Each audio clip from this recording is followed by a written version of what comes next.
What is up, theology nerds? This is Trip, and today on the podcast, I get to talk to two of my Bonhoeffer scholar friends. Jeff Pugh, who's been working on the Rise of Bonhoeffer audio doc series with me, is here, and we're joined by our mutual friend, Reggie Williams. Reggie is a theologian and ethicist, author of Bonhoeffer's Black Jesus, Harlem Renaissance Theology and an Ethics of Resistance, which is an amazing book looking at Bonhoeffer's time in Harlem and the way the Harlem Renaissance and the Black prophetic tradition shaped his theological and ethical imagination in that period before he goes back to Germany to face the rise of the Nazis. It's an amazing book. And it's also an inspiration of a documentary, which Reggie's going to tell you a little bit about, that we definitely want you to check out. It'll all be linked up. But this was a fun, fascinating, thrilling conversation because we get to talk a little Bonhoeffer. We get to talk about the ethical and theological challenges on the horizon in our own nation. And we got to do it, with friends, which is always exciting. Before we hop in, I want to give a big shout out to the sponsor of this episode, Union Presbyterian Seminary. Yeah, listen, a calling is about who you are, where you're going in life. And you may be in college or halfway through a career, but deep inside your heart, you want something different. To prepare for the future, you want to invest your time and energy to expand your knowledge with people who listen to you, yet challenge you. People from different countries and backgrounds, a place with globally recognized connection. There is a place for you at Union Presbyterian Seminary. You'll find your own path with online, hybrid, and residential platforms. You'll find generous financial aid with thousands of graduates all over the world. You'll learn to build lifelong networks, a community that supports you and equips you. Be a leader of gospel-inspired, transformative change in pursuit of a more just and compassionate world. It's your call. Respond with UPSim. To learn more, visit upsim.edu. or email admissions@upsim.edu. Thank you, Union Presbyterian Seminary, for being a part of this episode. Now, fellow theology nerds, enjoy this conversation.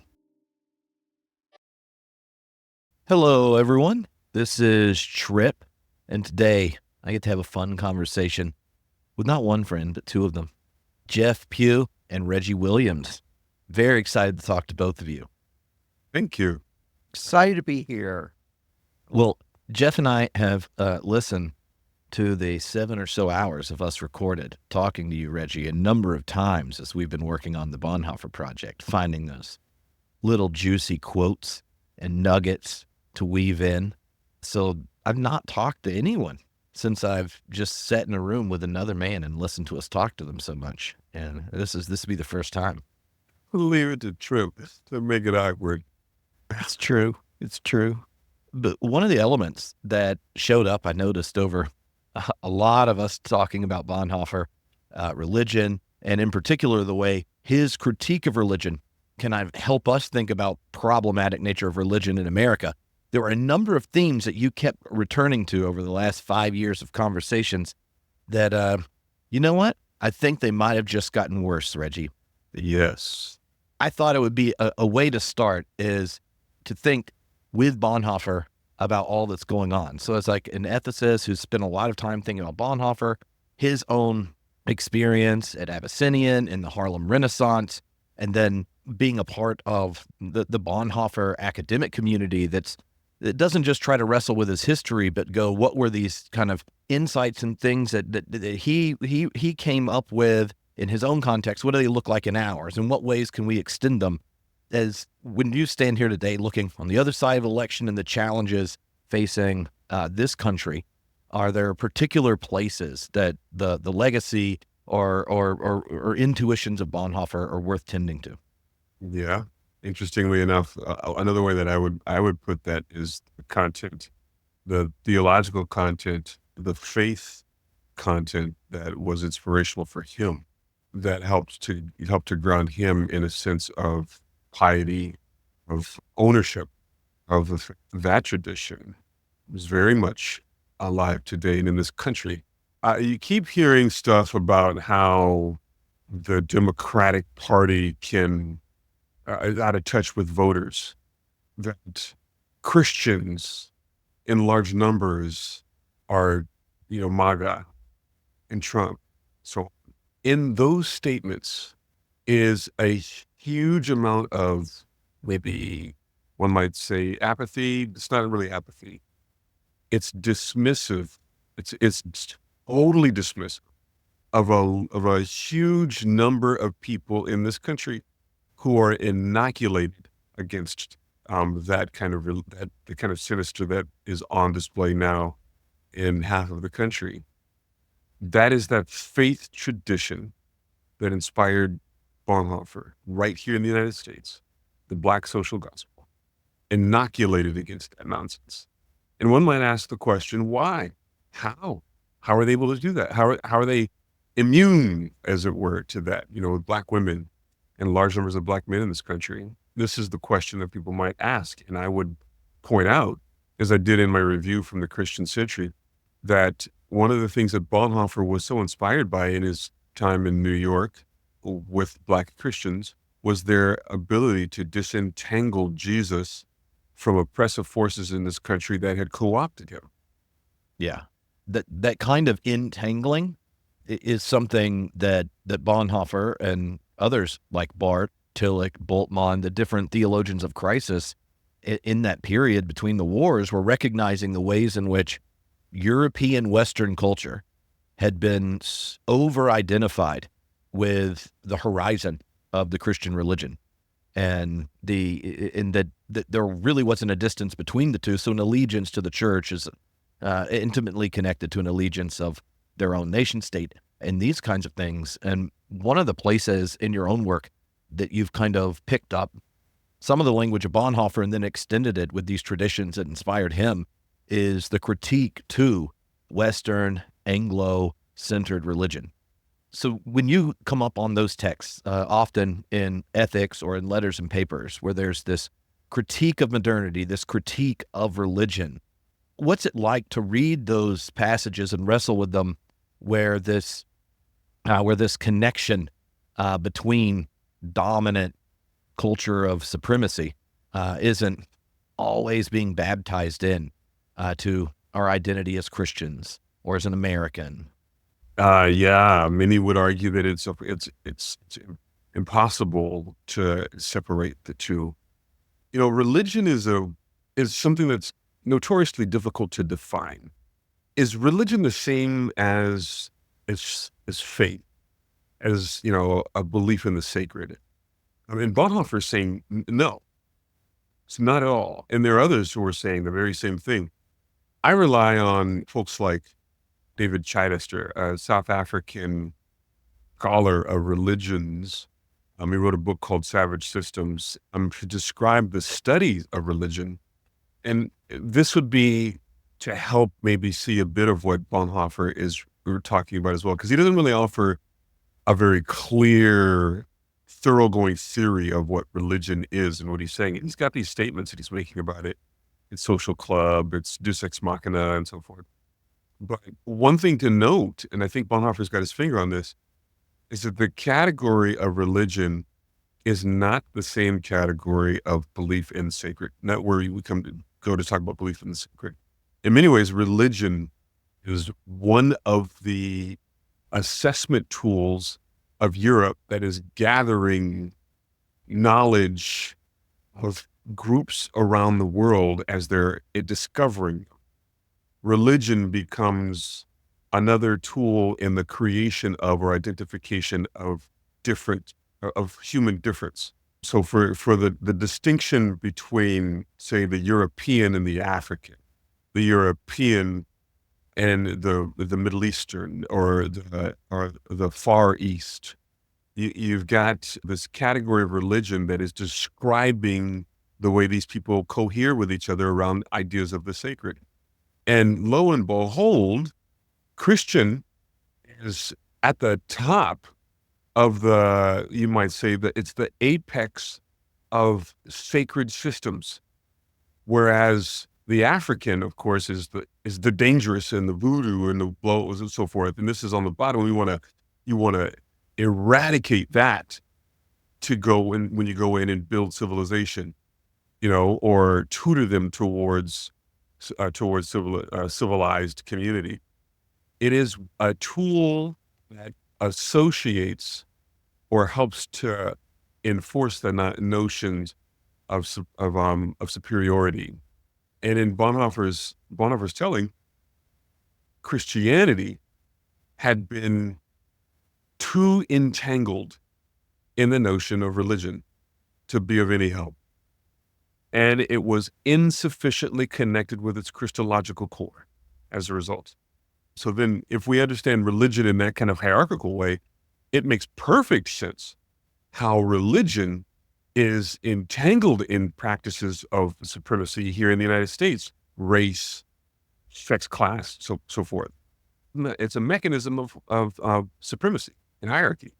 When you think of the way that religion and civilization have this norming energy, one of the other elements that you see show up across time and really in Western history is the way different identity groups create boundaries on who's in or out of a religion or in and out of a civilization or in and out of a nation state.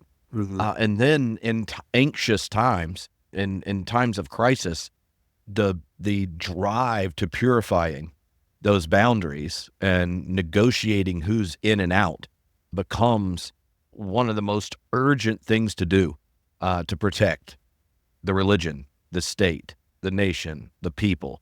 When we see that pattern showing up over and over again, and then see so much rhetoric that resonates in our current moment within the church and within our country with these other times that this kind of cultural crisis and anxiety boils up into ugly violence. Like, what is it like to tell the truth about this situation, and what should we be tending to, right? Knowing that a whole lot's going to be changing in the next few months. We will need each other, those of us who see the problem. I mean, this is to go back to, as we're talking about Bonhoeffer, something that people really admire him for is that his ability to see when the rest of the country did not. People have been in conversations for a while, and I entered that conversation years ago. How did he gain that insight? There's this. How can we put our finger on the tools that some in this country have to recognize evil when so many others didn't? There's that first. And we need to be writing that, talking about that. What is it that enables, for example, Joseph of Arimathea to stand in the crowd of religious leaders yelling, "Crucify him," and to not be in agreement with them? This faith leader, the communities of Christians like Frederick Douglass, who call out the slave-holding Christians as pure hypocrites. In the 1930s, the Dietrich Bonhoeffer, who says, this is crazy. This has nothing to do with Christ. How do we extract, as it were, those antibodies, social and cultural antibodies? That's one. The other seems to me, as we pay close attention to those set of antibodies, and we continue to nurture them, prepare, or I should say cultivate them for the coming generations. What kind of support can we do for each other so that we don't lose heart? Because the parade of evil is only going to get longer and more populated in these coming days. What can we do to support each other, to tell one another, to be that community? Those are, and to not give up. I know of friends who are frightened, many friends who are frightened for the future of their jobs, doing DEI work at universities, maybe teaching what the right calls as woke indoctrination. And we're, many of us are just scared. What kind of ways this is a question that I would pose to those of us with means, how can we provide safety net? I hope did I answer your question? Yeah. I think it's all of One Piece's conversation, but I want to kind of turn it in back in that direction of religion. We know that religion functions in human society as a kind of dynamic, as a kind of system that takes humanly constructed things and raises them to the level of transcendent authority, which gives people this sort of authority to say, I'm not doing this. God wants this. And I saw a lot of that dynamic in the last election. A deep number of Christians voted because religion has constructed a world for them in which they could actually vote for, and I'm just going to go ahead and name it evil and call it good. And this is what religion does, right? You talk a lot about the imperial Christ. Religion creates the imperial Christ. Religion creates the domination systems. Religion creates the categories of sacred and secular, of religious and non-religious, in order to kind of wall us off from the systems of power that seek dominance and influence in the world. What I wonder going forward is, how is it that we can speak to those Christians who are literally our brothers and sisters, who have been captured by an alien ideology, something that does not, or the Christ that they put at the center of their world is not the Christ that Bonhoeffer puts at the center of his. And if, as I think, a deep amount of responsibility rests with Christianity in the situation that we will find ourselves in a couple of months, how do we speak to other Christians? I think one of the ways that you mentioned earlier, and I want to go back to it for a second, is recovery of the Black church tradition. But, the first person that comes to my mind is William Barber, because he's the most, I guess, if you're going to talk about somebody that actually has any kind of public profile, he's as close to it, I think, as we have. You may know of others. And then I find all of the media coverage is away from that Black church tradition. All of the world building, world constructing, world creating organs of propaganda, if you will, move away from that, and they almost make that tradition invisible to us, to the larger public. I mean, I think what you're right about the building of relationships, individual communities. I don't know that going forward, large group protests are going to do the job. It might have to be organizing on a far more extensive scale than we have become accustomed to. I just don't know how we speak to those people that have been captured by religion. Yeah, no, my Barber's a good name. He certainly is. He's a high-profile name there at Yale. My pastor at Trinity United Church of Christ in Chicago, my dear friend here in Tracy, right here in St. Louis, Tracy Blackman, and any number. I mean, I turn again to J. Alfred Smith in Oakland, to Reverend Wright, to in Chicago, there are quite a number of Black faith leaders, men, women, whose voices, Leslie Callahan, whose voices are important to hear. I want us to be asking the question that another family friend of ours, Alicia Wilson Ulstrom, I'll just name her. She's the wife of a couple that is dear friends of ours. We were having dinner last week as we went out to Chicago to move my mom here to St. Louis from Chicago. And over dinner, Alicia asked this. She asked this question. I've named it here. What I've already said about community inoculation. What is it that enables this community to recognize the evil? What is it in the faith of this community? And now's it to say, that's not Jesus. You all have got it wrong. for us to be able to come through this mess with some insight, a whole lot more Christians need to be able to tap into that resource that allows people to see clearly evil. Why can't more of us recognize the validity of that faith tradition that hears Jesus in opposition over and against the evil that has co-opted Jesus? For me, it's how do we address other Christians, not holding them in contempt, as Bonhoeffer rightly warns us, but yet being honest and prophetic with them about the things that they are being asked to embrace. Because just like it was in Germany, they will embrace any atrocity coming down the pike, just like the German Christians did. I keep thinking I can't really address, I don't want to call it the world in my old evangelical terms. I can't really address the political order as much as I can my own people. Jeff, I'm just going to be honest with you both on this one. It's hopeless, isn't it? I'm going to be honest with you, on this one here. Who are my people?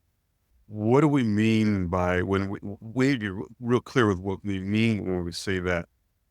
We are still in a war to end slavery. The Civil War that began in 1861 did not end in 1865 when the South gave in, surrendered. The ideology that made that whole thing is on full display right now. And there were Christians on both sides of that with guns.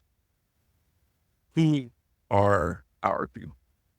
I'm not advocating of course I'm not advocating violence or anything, but I want to recognize that because they claim to follow Jesus does not put them in my family. The Jesus of their devotion is fine with violence, lies, murder, so long as it suits their aspirations for power. And Christian nationalism, it does not work to call that, in my estimation, even to call it Christianity. Or maybe it is Christianity. Of course, maybe we would say Christianity there. And Christianity is culpable in some of the world's most heinous of crimes against humanity. That faith system, that religious system, isn't discipleship to Christ. We will always be faithful to Jesus, put it in those terms. When Jesus himself says, there will come a time when many will come to me and say, Lord, Lord. But I will say to them, depart from me, I never knew you. He will separate the sheep from the goats. And he will say to these people who believe they're following, go to hell. And he will say to these over here, well done. This is it's not a matter of shunning people. Of course, we wouldn't do that as followers of Christ. It's not a matter of really saying to people, go to hell. But it certainly is a matter of recognizing where we will spend our A time versus our C time, who we will try to convince, how we will try to convince. Of course, we are that witness in the world, the salt and the light. But when it comes to core convictions that shape a person in their way of being in the world, we have little influence or little power to really affect someone's core convictions when it comes down to it. And those aren't accessed by reason.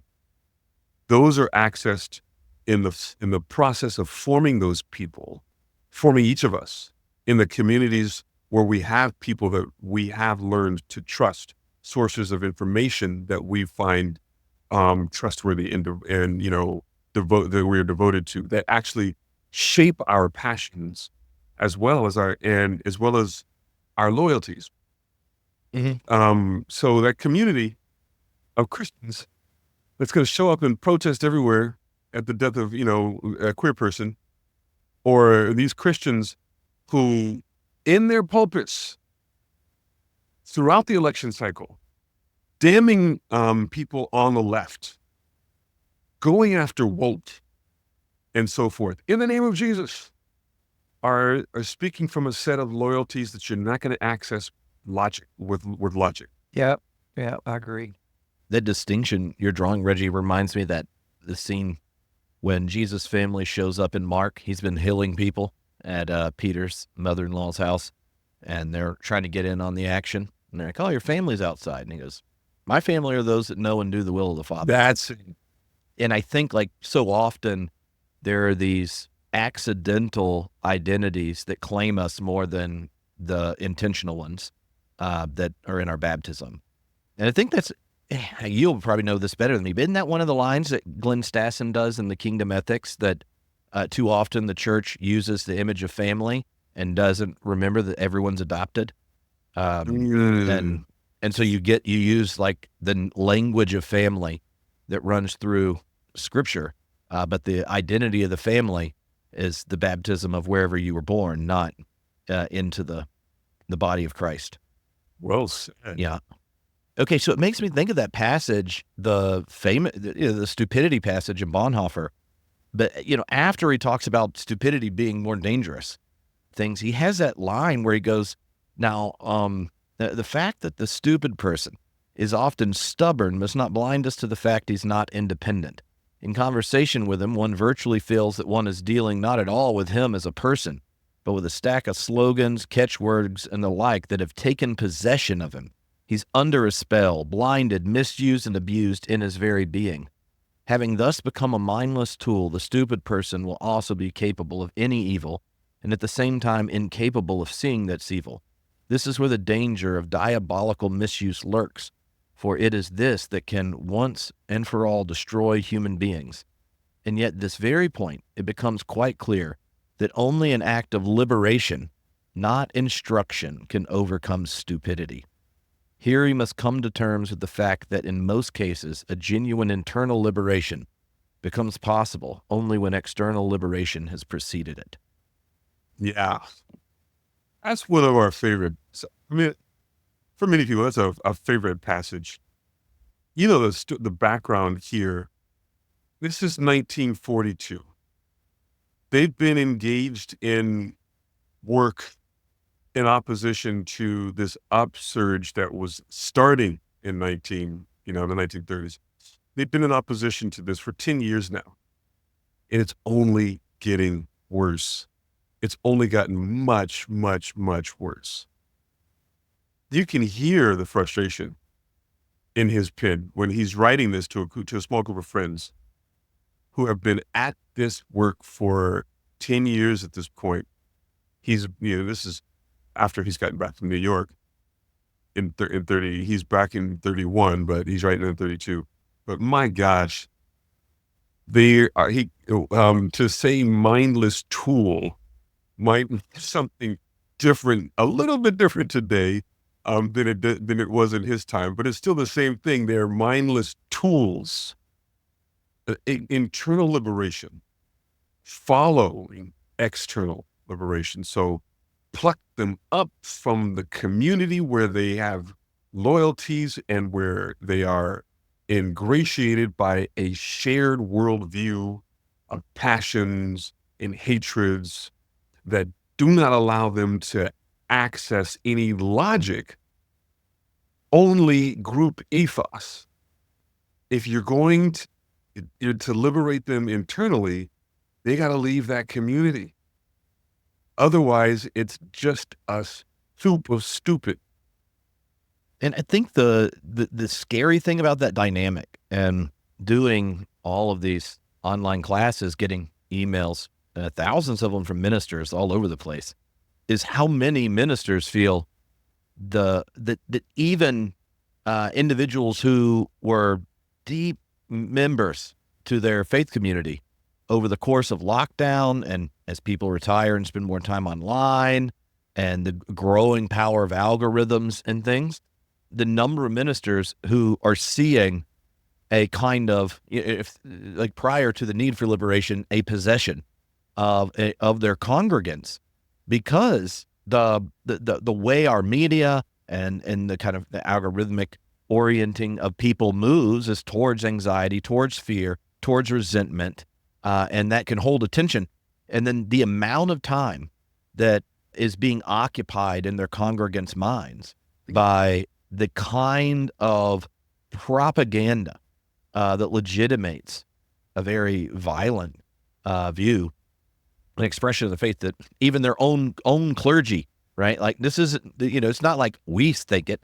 Just some like moderate Methodist clergy's like, I don't know what happened to them. Yeah. So when I think of this passage, one of the reasons it makes me kind of go like, what do we do now? Like Bonhoeffer was shocked at the power of propaganda that Hitler and the Nazis used in a very early stage. And now I think we're waking up, right, in America to go, what in the world? Where did this come from? What universe were my neighbors living in, or people in the pew next to me? And it's kind of like there's a psyop going on of sorts where multiple, probably 30 or 40 ministers at this point have emailed me and said, I don't recognize a third of my congregation anymore, even the ones that are still there after COVID, because of just how much fear has been pumped into them that they can't see the world unless they're looking through it. So they did have a very good propaganda machine in 1930s Germany, a tremendous one. Goebbels was really good at, with images of Hitler and pretty common stereotypes about Jews, blown up to other kind of crazy things. One of them about Jews and cannibalisms and, evil type stuff is interesting to hear that next to they're eating the dogs and cats, but yeah, there was a massive propaganda machine that worked very, very well. You get get a hold of the outlets of information. By the way, that was the same kind of thing in Rwanda too. It was this massive propaganda machine, a radio station here in the States. It's the same kind of thing. So when Bonhoeffer is saying internal liberation will only precede external liberation, we must think about liberation today from what communities and groups, and how would that look? Glenn, my mentor, talked about information integrity, and the way that one sees the world will follow the information that they rely on, the systems of information they rely on. And when you have one outlet of information, one outlet providing you a perspective on the truth, you don't have information integrity. And information integrity will have a tremendous impact on what you know about reality and how you see the world. Perhaps this external liberation that must happen first is removing oneself from the sources of information that are not telling the truth, or maybe that are totally co-opted by forces that are loyal to different things than what we would call, what we might say, the sacred.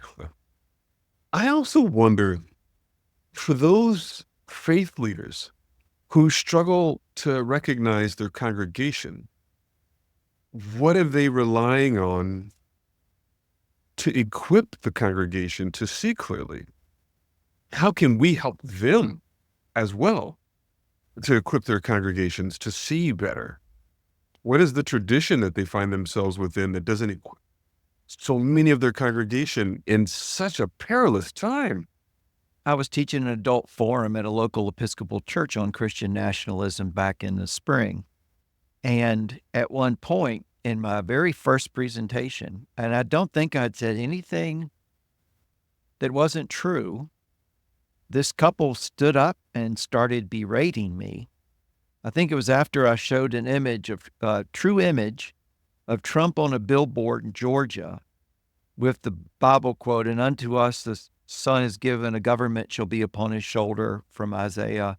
And it was a picture of Trump. And I said, this is sort of the quintessential understanding of what happens when you're using your religion to legitimate and justify a particular political order.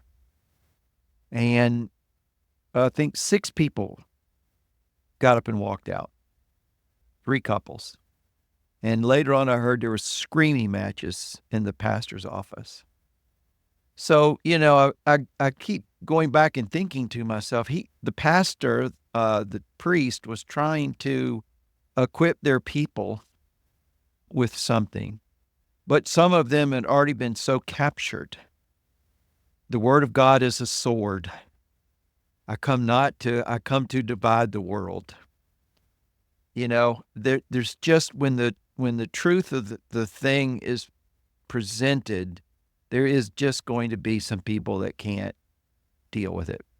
When you talk about the churches, if you're a minister and you've still got MAGA people in your congregation, I was thinking this morning, this is going to become like the churches over slavery. There's going to be 2 churches a block from one another that used to be one. That's the only way it can shake out in some ways. If you value the truth, you value the perspective of life from the suffering, you're not going to be able to join in with the new dictatorship. And I keep thinking about, so if a pastor even is trying to equip their congregations, it's still going to result, as it did in this one congregation I was teaching in, conflict. Sure. Because people are being shaped by forces that are not in any remotely that we would think of, 3 of us as Christian. They're being shaped by religion. They're being shaped by a religion that worships Caesar, but they're not being shaped by a religion that worships as Tripp often says, the cross-dead Christ, crucified and resurrected. Sorry, that was just immediately brought to mind when you said that, is how difficult it must be right now in churches for pastors to speak the word of truth. For pastors who find themselves in congregations that they disagree with. Yeah. Maybe, but many do. But for those pastors who are legion right now, who find themselves, victorious because their candidate won. There's no number of them, but Yep. whereas now we're speaking to those pastors who are struggling to find their footing in a congregation where there are people where there are MAGA people. Some of what I was trained to do was first to speak to the tradition that you find that you are within. What is the tradition of the faith that you're part of? How has your tradition handled politics, justice? Where was your tradition during the Civil War? Because I think we are already there with churches split, congregations split, faith systems split. I think we've not really left that yet. I was trained in theology, both in undergrad and in grad school, in these evangelical white spaces where the faith traditions that that I represent now as a professor were always on the recommended reading list if they were ever there at all. So one would have a clear picture of Christianity speaking in a uniform voice about X, Y, and Z, and they don't recognize themselves as standing within a tradition. This is Christianity. You are clearly within a tradition. You clearly have a perspective. This is one of the problems with white. It likes to think about itself as universal and objective when it is obviously a perspective and biased. What is that position in that tradition that you are standing within? Can you identify it? I mean, I'd start there, and then if you can name the tradition that you're in, the sources for interpreting holy and the perspective you have on justice, maybe you can offer some correctives to your tradition before you go right at Trump publicly. Maybe you recognize how your tradition stood as an ally in the 1960s and 50s in the United States, and speak clearly to that as you are addressing the problems that we're facing today. If your tradition was a part of the struggle for civil rights then, what does it mean to be part of the struggle for civil rights now? Do you have that in your history? If you don't, why was your tradition on the wrong side of things that many people would argue, maybe even in the MAGA crowd? I don't know. In your congregation that is part of MAGA, a pastor that doesn't agree with MAGA. If your tradition was not on the right side of history then, why was it not? What would you need to correct going back in time in that tradition to get it on the right side of history in the struggle for civil rights? That is what you're facing right now. My tradition's Methodist. I still think there's a lot of work to do there, but I was speaking at an Episcopal church, and that made me, the whole experience made me conscious of those ministers whose livelihood depends on trying to hold those kinds of congregations together. Yeah. And that's where some hard decisions are going to have to be made. My wife's church, before she retired, was Wesley Memorial United Methodist in Charlottesville. And shortly after she retired, she prepared the ground for this. They took in a woman in sanctuary. She was a refugee from, I think, Guatemala. And we housed her in the church. We had 24/7 security in case ICE was going to try to come in. And after Biden was elected, she was able to at least move on the grounds of the church, out of the church itself, because it was, and then she is going through the legal process. But last weekend, we were talking about, so we need to start preparing now. What are we going to do? Does Maria need to move back into the church? What are we going to do to make safe space? And it's these little things that are going to have to happen in churches all over. I don't think it's going to be necessarily the big movement, but it's going to be the little acts of resistance. I wish the entire church community of Charlottesville would start thinking about how are they going to keep people in sanctuary. And, I'm talking to people about this, but I don't really have a great inroad into the leadership here. Yeah. But it's these small things, like you said, how is the church going to be the church? A religionless church. Yeah. My friend, J. Henry Carter, talks about the Black study of religion. Yeah. Which is a different analogy, a different engagement with religion than the one that has set up civilization in a hierarchical manner, part of a cultural study that sees culture as a possession of, or the creation of culture as the work of people of European descent only, and religion as a part of that. The Black study of religion offering is coming from alternative worlds, alternative in interpretations of reality, alternative, maybe even engagements with what we mean by human, as opposed to the category of human that comes out of Europe, which is hierarchical and idealized.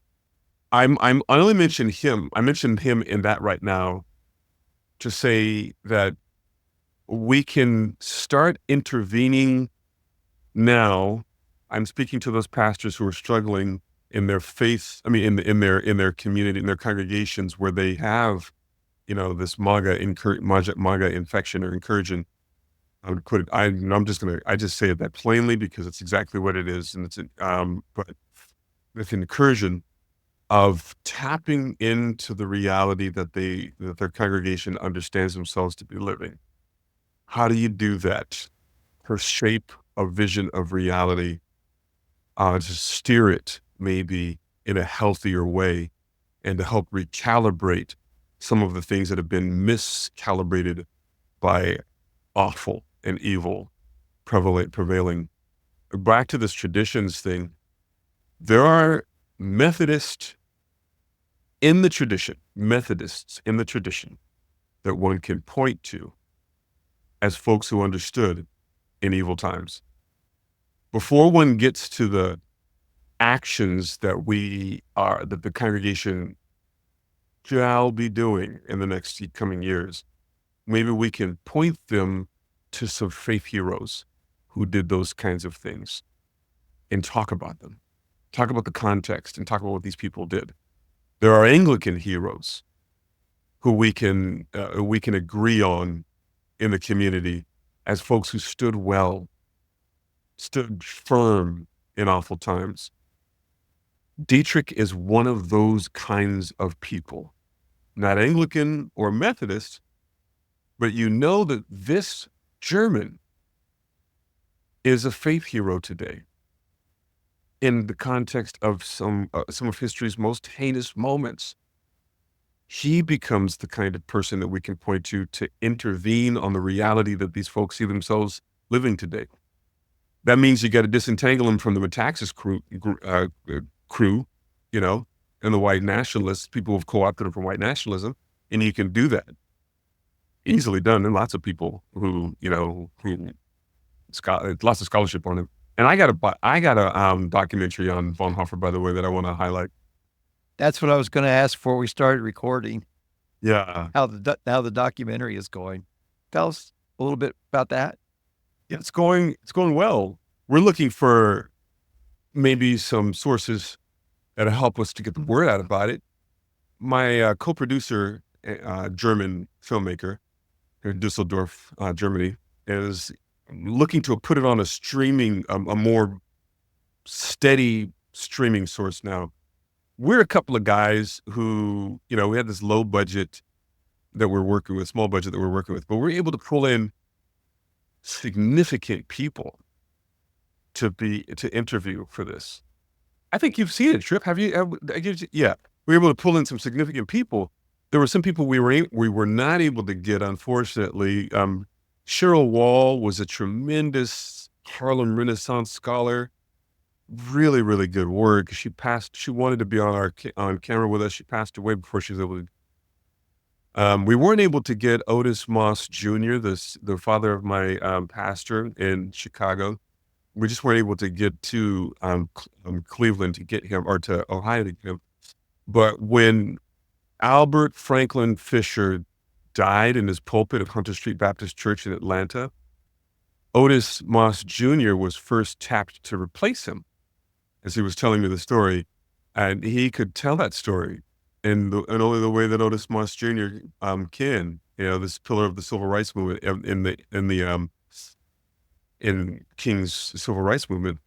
He could tell that story, and we were gonna have him telling that story on camera. We just couldn't get there to him. Ralph Abernathy ended up taking that position, by the way, King's best friend. And let's see, who else did we miss for the camera that we would have liked to have gotten? I think that's pretty much. Oh, and James Whitman, author of he's a law professor at Yale, who wrote a book called Hitler's American Models. A brilliant book that demonstrates that the Nazis didn't invent the wheel when they put together the Nuremberg laws that they unveiled in the Nuremberg rallies in 1934, that they studied the United States, specifically the category of the second-class citizen, how that was a legal category here in the United States, de jure, then de facto today, second-class citizenships. So his book was doing that. Those are folks we couldn't get. What we did get, however, is still extremely good, including some really good South African scholars, really good German scholars, pillars of Black church as well. Calvin Butts, while he was still living, interviewed him. We got my dear friend at Yale, Ebony Marshall Turman, got Al Fisher's grandson is with us in that video. Number of really excellent folks. David Levering Lewis, Pulitzer Prize winning historian of the Harlem Renaissance. So that's the lineup that we've got there is tremendous. And they are doing a very good job of giving their insights into what that year must have been for Dietrich Bonhoeffer. Is the Schliegensiepen that you're working with related to Ferdinand? That's his son. Oh, okay. Helmut Schliegensiepen is Ferdinand's son. Yeah. And Ferdinand, as you know, people listening to this may not know that Ferdinand is an instrumental founder and one of the instrumental founders of the International Dietrich Bonhoeffer Society, a guild of Bonhoeffer scholars, both in Germany and the United States. There's an English language section and a German language section. I'm on the board for the English language section of the Bonhoeffer Society. It's been going since 1974, I believe. So.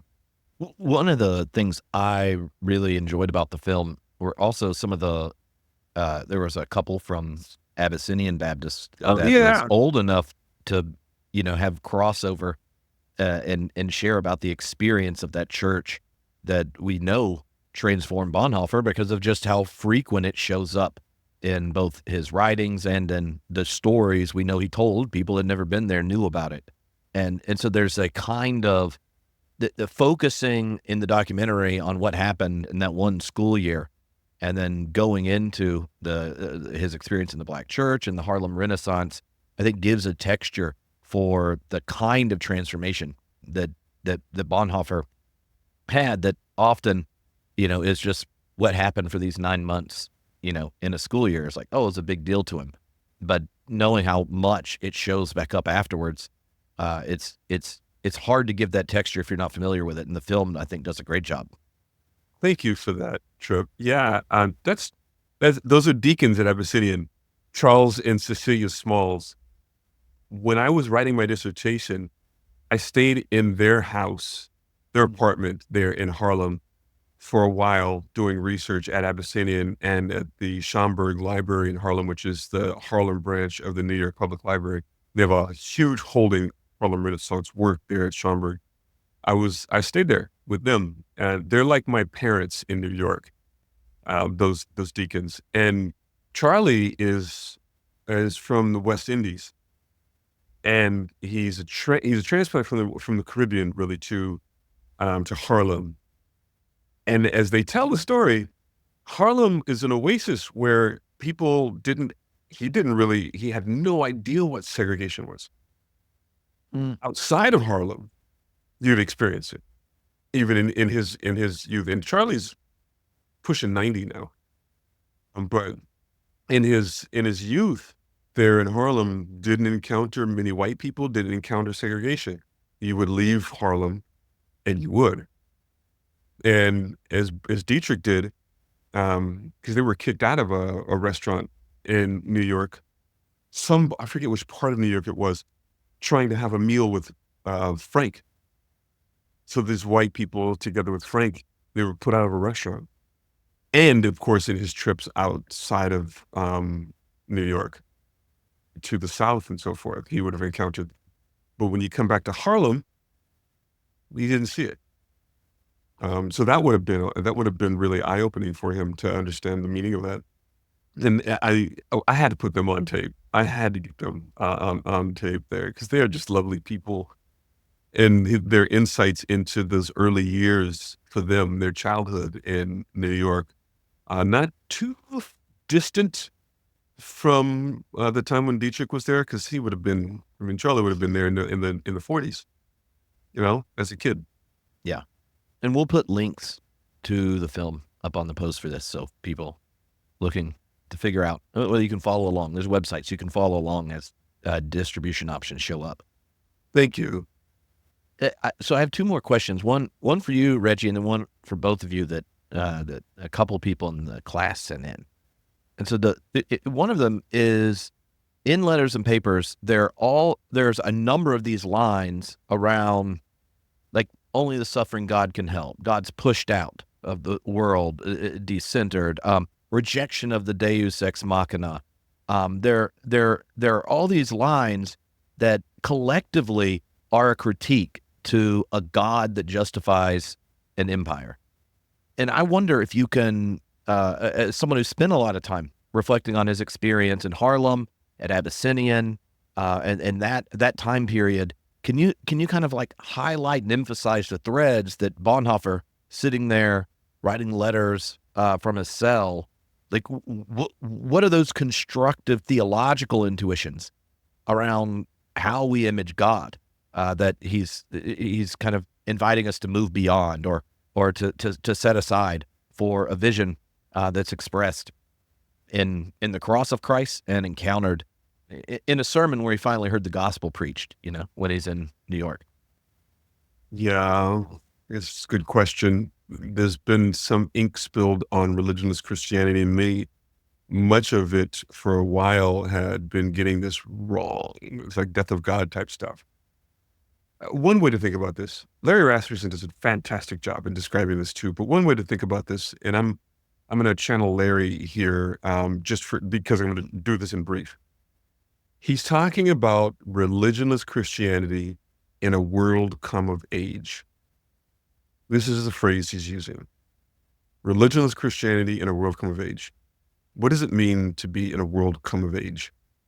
He's talking, to using the language of coming of age, you might say that when one is 18, and you expect this person not to believe in Santa Claus anymore. This person is now accountable for what they know and how they live. And they know much more than they did when they were children about how the world works. We are in that space now technologically with advancements in science, philosophies, and so forth. We know better than what they did in, medieval days, or when there was no, when there were beliefs that the God was supervising over a stationary earth and a mobile heavens. The cosmology has changed for us. We understand more about the universe. But our theology, to become theologically trained, is to become conversant in theologies that have that history as the context for the development. Different cosmologies. When societies were younger, as it were, knowledge-wise. But we, as a society, have come of age with our religion, with religion capturing a worldview that is tutored in this time period. How many people might think that if you go, that heaven is up and that hell is down underneath our feet, that kind of thing. If that is the case, if our understanding of God in the world is captured by theologies that were developed in society's infancy, it makes it easier to ignore God and theology when we're talking about spaces where we know that doesn't qualify, that doesn't work. We rely on God only to fill in the gaps of the knowledge we have about the world. But in the spaces where we have full knowledge, that religion isn't, we don't get guidance for our moral life, for the way that we're supposed to be living in those spaces. God is pushed to the margins, and we are strong there. But how do we understand God not only in the margins and the gaps, but at the core of daily life? In those spaces where we think of ourselves as strong, it is only by recognizing God at the center of daily life that we are, in fact, and to recalibrate our understanding of theology away from us as strong and God at the margins or filling in the gaps, to recognizing God at the center of the world, Christ in the midst of everything, at the center of everything, and us not strong, but in our knowledge base and so forth. But that the God of the gaps is not the God that we should be adhering to. That we then throw ourselves on the suffering of God in the world and recognize him in all of it. Not in weakness of our knowledge, but in the suffering of the world is where we find Christ. And not just that, the God at the center is not all that concerned about our individual salvation. Right. Right? Right. The God at the center is more interested in how is the life of God being made manifest in this world. Bonhoeffer talks about how is the beyond made known in this life at the center of all things. Right. Yeah. It's important also to point out, that's exactly right, Jeff, that the Nazis spoke of God in these terms of Almighty. They didn't really have a Christian faith, but they did have in the kind of a pagan conception of God as the Lord of history and Almighty. So it in this way that was demonstrating a God suitable to their estate as the apex people for the planet. In addition to that, recognizing God not only in this, Lord of history and creation, experiencing the sufferings of the world as one that we see in the midst of the day-to-day, the mundane. I'm trying to find myself here at 9 a.m. but to speak about only the suffering God can help. As Bonhoeffer makes these claims, he's talking about our ability to see God in the day-to-day, in the mundane of our daily existence, and in the presence, in the communities where we will be able to recognize, as it were, the presence of God among us, not in those who, with those who find themselves comfortable within our societies we presently have it, but with those who find our society as being a harmful space. There you will see Christ. There you will understand the needs of discipleship in our midst. Not for those who are comfortable in the society we call good, but in those who are harmed in the society we call good. Put on crosses, as it were. So being at the center of the village, as it were, also simultaneously places us at the periphery and calls the center to be attentive to the periphery. Right. To the marginalized, to the dispossessed. Right. This is also, there's been some really good work done on Bonhoeffer's view from below. I was on a dissertation out of Aberdeen. Chris White, I believe his name is. Wonderful stuff, problematizing the view from below. But I think what Bonhoeffer was trying to get at by saying we must see from the perspective of suffering from below and so forth, is just exactly this. Only a perspective from suffering can help. It doesn't mean that we go and try and look for suffering ourselves, like we're flawed ourselves if we don't have that. If we are among those who are idealized in any given community, that we don't try that. We're looking for that, but we must be able to see the community in our midst who is being crushed by the in the hands of power that govern our politics. They're being harmed. You're not going to recognize God, presence of God, by those who are comfortable in these political structures. You're only going to be able to recognize the presence of God in those who are harmed in those political structures. So apathy is not a Christian virtue. And of course, perpetrating evil in the name or perpetrating their harm in the name of something that you might call Christian faithfulness is not going to going to help in following Christ at the center, who's placed at the center. You're only going to know your marching orders from Christ by recognizing the suffering in your midst. And this is at the very heart of where we're going to be. I think I may have, I know what's going to happen for me, Trip. We're going to get off this. I'm going to go, I should have said that about only suffering God can. Oh, shoot. This is what I meant to say about the religionless Christianity or welcome of age in regards to the suffering God. I know it's going to come. But for now, I hope that that's been helpful. Yeah. So there's a number of issues we face ethically whose kind of the horizon of them are way past the nation state. When you think of the impact of kind of the ecological crisis, the way our international economic system is exploiting the poor, pillaging the planet. There are questions around genetics, modification, there's so many things that where like the institutions we have for collective action and earlier are being outstretched by the challenges. And then you have some crises or eruptions. Take what's going on in Palestine, right? And then like what do you even do about that as a citizen, as a Christian, right? So we can sit here and spend this time thinking about what is it like to prepare or think of solidarity in a new administration, whether we anticipate ethical challenges and these kinds of things.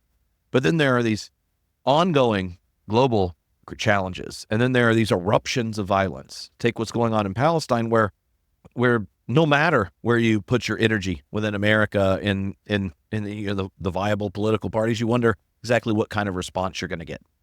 There were a couple of people that raised that going, what do we do ethically when you might have really good reasons on behalf of your people you care deeply about to have voted, for Kamala in this election and that kind of thing, but you also just feel horrible to not recognize the actual suffering of Palestinian people and the way the military industrial complex and the larger foreign policy bipartisan consensus is ignoring those lives.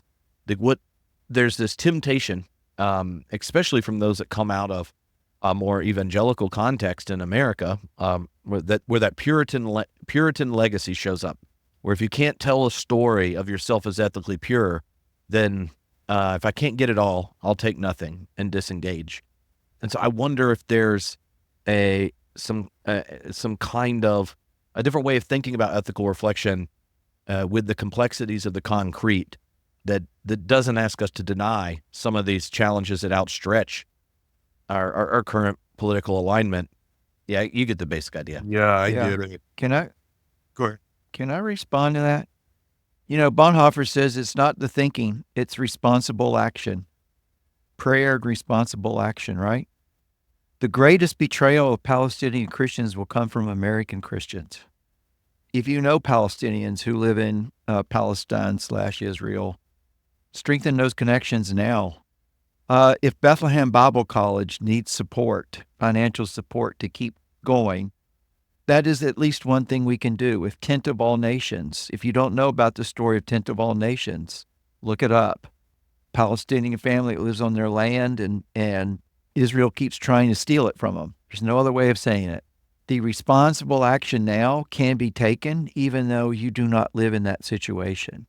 And it can be done through emotional, moral, and financial support. So just say like Bethlehem College of the Bible, Bethlehem Bible College. That is an institution that is training pastors to live in incredibly conflicted situations. And American evangelicals, for a long time, they supported them. I don't know that they're supporting them as strongly now. But I do know that the preaching that I've heard when I'm there is absolutely solid. It is liberation in Christ. It is not necessarily evangelical as we think of it in America. Tent of All Nations. There are individuals that we may know. Reach out, support them now. It seems like we're helpless in the onslaught of massive institutional dominance, but at least that one thing is responsible action. I can't save that world, but I can at least do what I can to keep that part of the world that I do know intact. Yeah, that's good. Those are very practical means that one can engage from where we're at in the States, what you're just describing, Jeff. I think that's really, really helpful. The other thing that we can do is become informed as to what's going on there in that space. Um, Not just from the outlets that we're used to here in the United States, but pick up a book by Mitchie Raheb, pick up a book by Munther Isaac, folks like them who are Christians there, and engage the world as they're describing it. I've got some very, very good Palestinian Christian friends. Allow me insights into what's happening over there that I wouldn't get otherwise from filtered sources here in the States. The other thing, that breaks my heart about the confusion here. Christians felt like I can't vote for either one because both of them are complicit in what's happening in Gaza. While we get, totally get, I'm deeply disappointed with what Biden was doing with arms to Israel and, complicit in the suffering that's happening there in Gaza. I totally get it. However, those of us who recognize that there are gradations of evil, that the nuance between better than, the nuance that gives us a sense of better than this better than this, recognize that to stay out of the conversation, to stay away from voting because of this, is to abandon those people over there, completely abandon. Because what's coming now is most definitely worse. It's worse. There is no to be looking for an ideological purity is to miss the concrete responsibilities we have, the concrete responsibilities that you have, the in-flesh responsibilities that you have. You can't claim ideological purity. This is interesting. Going back to Bonhoeffer, a friend of mine, Christine Schlieser, wrote a book, Everyone Who Acts Responsibly Becomes Guilty. That there is no pure turn to take here with the onslaught of evil. No pure move. You have to act in a responsible way. You have to act. You can't sit on the sidelines. You got to act. And then acting in either way is you're going to end up with dirty hands. How do you calculate which is the way to go? Which dirty hands? I would most definitely say in the direction of a community or a politics that at least is at least seeking your support, other than those who don't care now what you have to say, lib. Yeah. And the immediate future, and we have to be honest, is that there are significant voices of power in Israel that want to eradicate the Palestinian people. They want to eradicate them off their land, and if they have to kill them to do it, that's fine. They'll do it. And I don't think you can shirk from that reality. It's just there. That said, there are other Israelis who are fighting for justice, for Palestinian autonomy. There are other Israelis who are horrified by what their government is doing. And unfortunately for all of them, I suspect that the stage is being set for there not being the nation of Israel within your lifetime, Trip. Not mine, but within your lifetime. I can see a path where Israel will become deserted by the world because they did not make space for the stranger in their midst. Yeah. So to speak, that's a biblical illusion. Not that the Palestinians were not strangers; they had been there for thousands of years. Yep. One of the things you mentioned, Reggie, about like someone like Mitri, like hearing a voice of Palestinian Christian, and then recognizing, it's just even that those lives are always tied up every time we do the Lord's Prayer. right? Like our the collective body of Christ is something, and I think that's one of the biggest challenges for American Christianity. Something that Bonhoeffer obviously had when he went to German, right? So he goes to Barcelona. You see something. He goes to New York, and there's this ongoing encounter with the other that expands his vision of the gospel throughout his life, and it's there. And so Mitri, along with 11 other liberation theologians from other countries, in the new year, I'm doing a class called the Global Liberation Theology Project, and I've already recorded them. Jorg Rieger and I've recorded interviews with 12 different theologians from, well, not Antarctica, but the other continents and countries. And the goal of it is one, to like hear them in their own voice, but then in the class to help people learn how to even hear Christians talking about their faith and reflecting on the tradition outside the kind of imaginary capture of American Christendom. And I think so often we run up to places where our imagination is limited.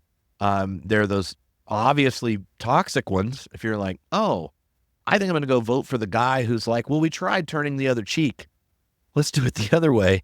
But also there's that of like, if it's not pure enough, I can't engage, or these kind of things, that the complexities of existence and the complicity that's bound into these systems are the very context for theological reflection.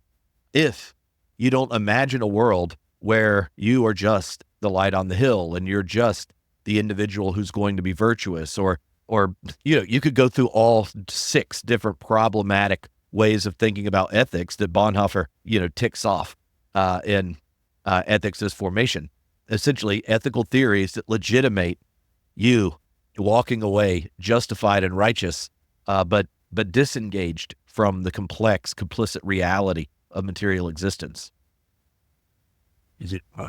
You've been reading ethics. It is true. We did a deep dive on it last live stream. Yeah, that's a really, he borrows from that manuscript when he puts together, after 10 years, the passage that has that passage about stupidity. And specifically, as he's crossing off those various kind of ethical methods, he says, no ethical method will help.